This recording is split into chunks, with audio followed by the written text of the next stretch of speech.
Dias ng ebanghelyo karong adlaw na ay duha ka mga personahe nga atong nakita nga maoy murag main characters karon sa atong ebanghelyo.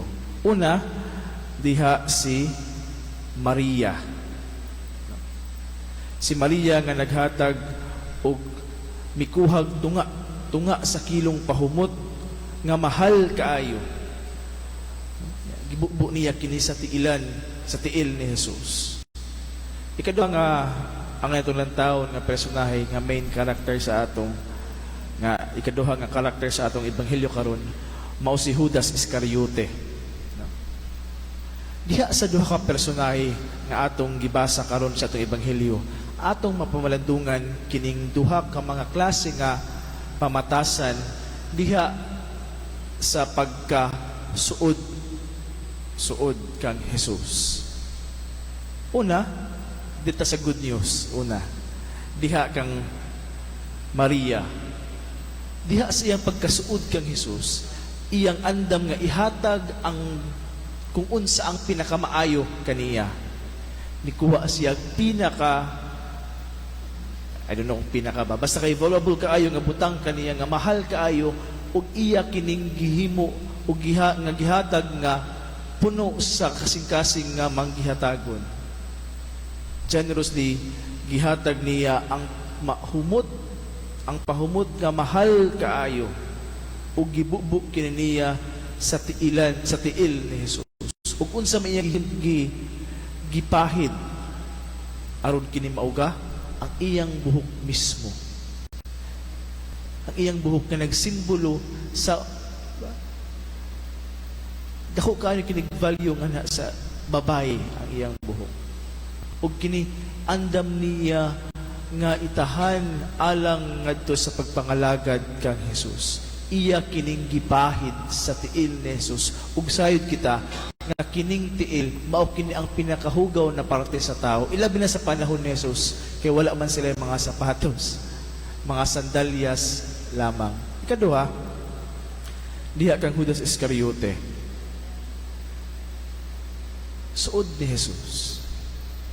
Gipiyalan sa sudlanan sa kwarta. Apan unsa may iyang gihimo? Unsa may iyang intensyon? Gigamit niya ang iyang pagkasuod kang Jesus alang sa personal nga interest.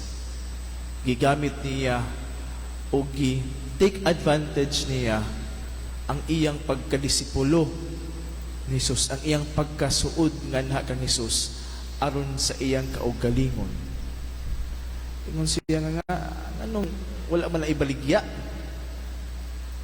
kanang pahumot ug atong ihatag ngadto sa mga kabus ug nasayod na sila sa mga pamatasan ni Iscariote, Judas Iscariote. Familiar kaayo kanatong tanan. Labi na kanang mga suod usab sa simbahan. Kung sa may paborito nga istoryahan, si Father bla bla bla bla bla bla, di ba? Apan unta sama sa girespond ni Jesus. Atong lantawon ang maayong intensyon.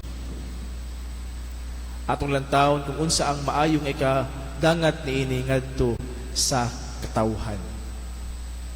Ug atong iampo ang matag usa kanato nga mga makasasala. Kitang tanan mga fellow sinners, mag-inampuay kita, kitang tanan naa may gyoy mga kakulangon. No? Ang atong pagpaningkamot nga kanunay may suod kang Jesus, naa magyud pag ligas usahay. No? Si Jesus mingon, pag-ingon ni Judas Iscariote, pasagdi siya og ayaw siya gid nga itagana kini niya alang sa adlaw sa paglubong kanako. Ang mga kabus kanunay nga inyong ikauban, apan ako dili kanunay ikauban ninyo. Gilantaw ni Jesus sa mata sa paglaom kining tao nga notorious na nga gapangaw-kaw.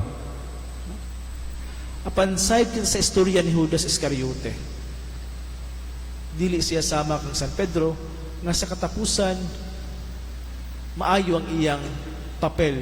Apan siyan ang ending dili maayo. Kini dili tungod kay ang iyang gihimo, wala man siya gisilutan ni Jesus, kundi nakonsensya siya. Ug sa ato pa, ang dili di ay maayo nga resulta sa pagpakasala, dili tungod kay gisilutan kita,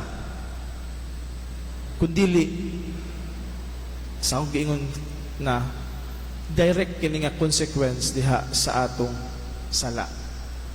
Mga igsoon, diha sa atong pagsaulog karon sa Semana Santa, unta may sama kita nganha kang Maria nga ato usab ihatag ang atong pinaka nganha sa atong Ginoo. Diha sa manggihatagong kasing-kasing atong buhaton ang tanan natong buluhaton karong Semana Santa. Ug dili unta nato hakog ang ginagmay nga mga sakripisyo alang sa atong Ginoo. Gamay nga sakripisyo diha sa pagpuasa, gamay nga pagsakripisyo nga na sa paghatag sa mga kabos, ug gamay nga pagsakripisyo alang sa panahon sa pagampo alang sa atong Ginoo. Hinaot unta nga ato kining mahimo kining Semana Santa diha sa manggihatagon nga kasing-kasing. Amen. Palihog manindog og atong ampuon ang pangamuyo sa katil